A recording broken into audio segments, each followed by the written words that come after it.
Welcome to another episode of Chatting with Staxx. I'm your host, Bill Staxx, and today I'm just chilling, man. I just came to see what's going on, let you guys know I got a new show in the works.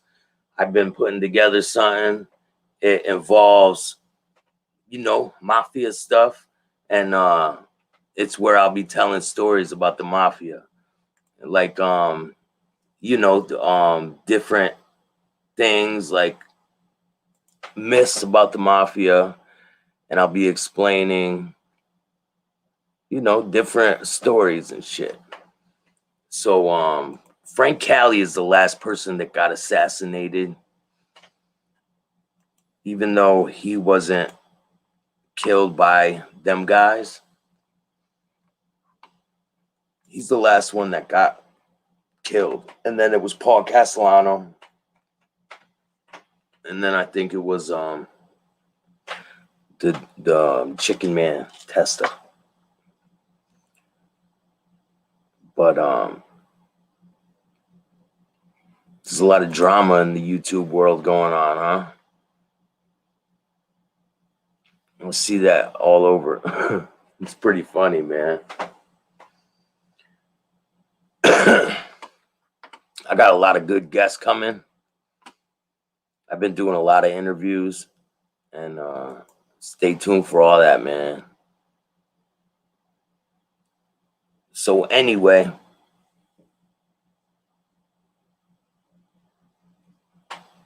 in 1929, Capone's sole remaining competition was Bugs Moran. On Valentine's Day of that year, Capone sent two of his men dressed as police officers to raid the North Side garage, served as a headquarters for Moran's bootlegging operation.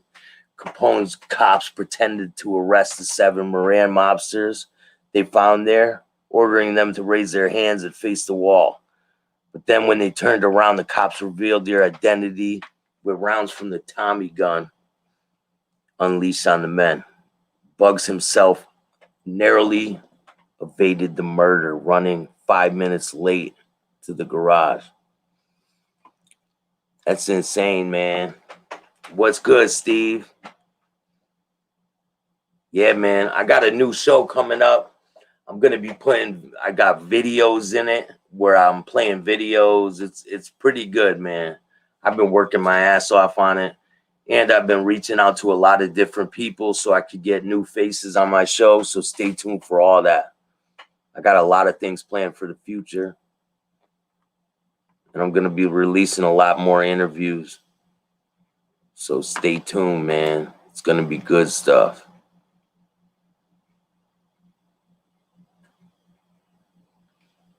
Who's some of the names you guys want to see?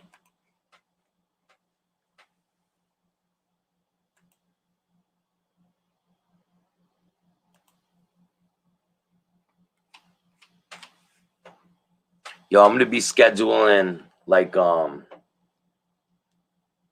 going to put my shows on a schedule instead of just putting them out whenever so often or whatever. I'm going to put them on a schedule so that people know.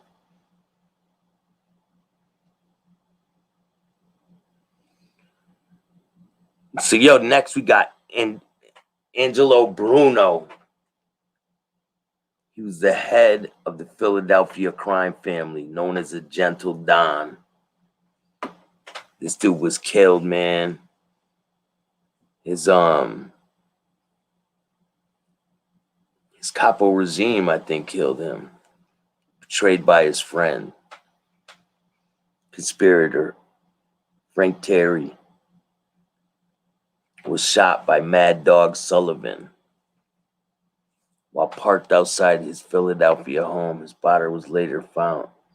This dude's body was later found in the trunk in the South Bronx with 14 bullets and knife wounds, roughly $300 stuffed into his mouth to symbolize the greed he had for trying to take over the family.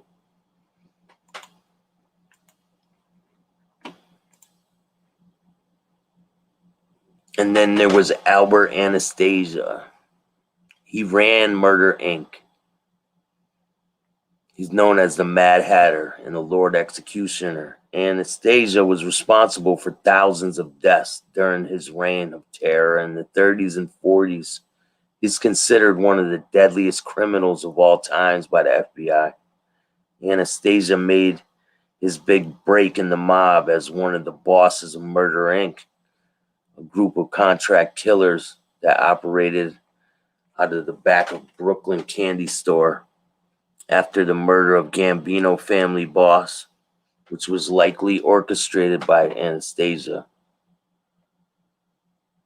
He became the Don of the crime family in 1951.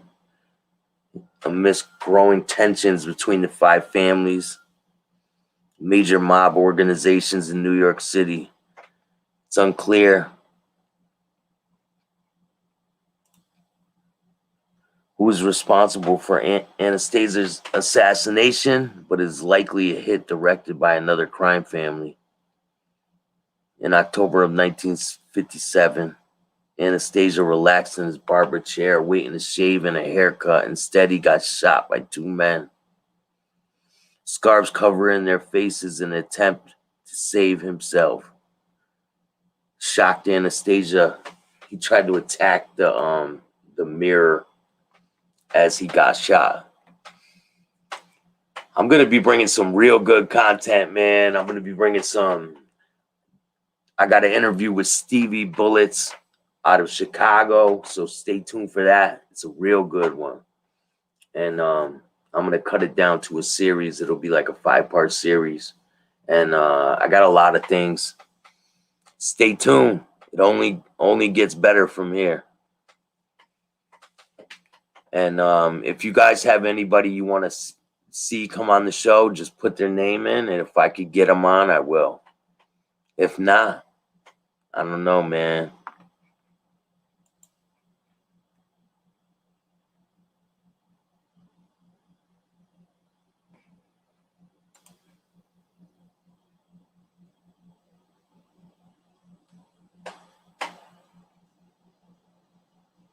The next one is Carmine Galante.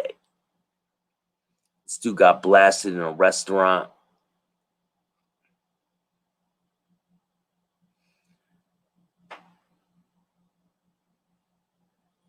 He was only 5'5", Galante.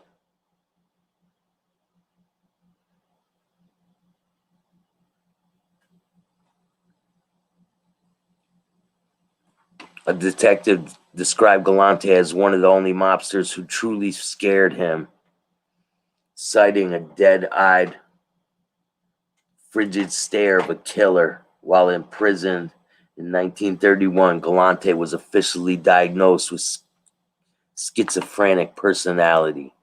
So this dude was a psychopath, man. What's good? So I'm reading down the craziest hits on the bosses. Longtime member of the Bonanno family, Galante known as the cigar, smoking a cigar. Size power in 1974 after Bonanno family head Philip Rusty Rastelli was sent to prison. He had been underboss of the family for years. Galante considered himself rightful heir. He had to get approved by the commission. Upset by Galante's forceful attempt to control narcotic market without sharing profits to the rest of the five families, Genovese family boss Frank Terry petitioned the commission to take down Galante on grounds of illegitimate success as Bonanno family boss. The commission agreed, and Galante was gunned down in July 1979 while out to lunch, and he died with a cigar in his mouth. How ironic. So the next one is Bugsy Siegel. Known as one of the most feared mobsters in the 30s and 40s, Siegel was known as a prolific womanizer. He ran a major prostitution ring, romanced actresses and socialites. He even finagled the deal to have female visitors allowed while he was in jail. Though he got his start in New York organized crime, he was sent to the West in California and Las Vegas when it became too dangerous for him to stay on the East Coast.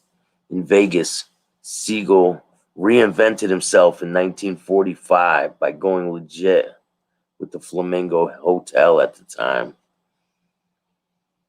He was still more desert than Sin City. There was like nothing there back then. Siegel had a vision for the Flamingo as draw wealthy elites.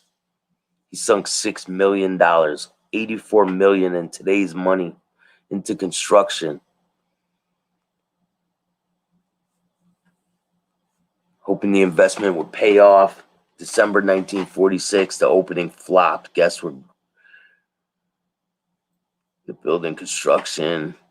Air conditioning failed. The second opening a few months later, it was much improved, but damage was done. Still unclear who took down the father of Las Vegas, but Siegel was shot twice in the head through the window while he was relaxing in his girlfriend's home, with the pressure causing his left eye pop out of the socket. I bet you any money his girl set that one up. You know how it is.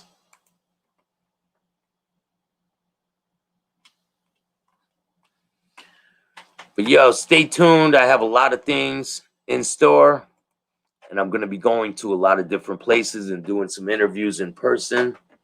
I can't wait to start traveling and get the hell out of here. But thank you for rocking with me. I appreciate all of you. Make sure you hit the like, subscribe, and notification bell. Set it to all so you can get all the videos every time they drop. Peace. I'll see you guys soon.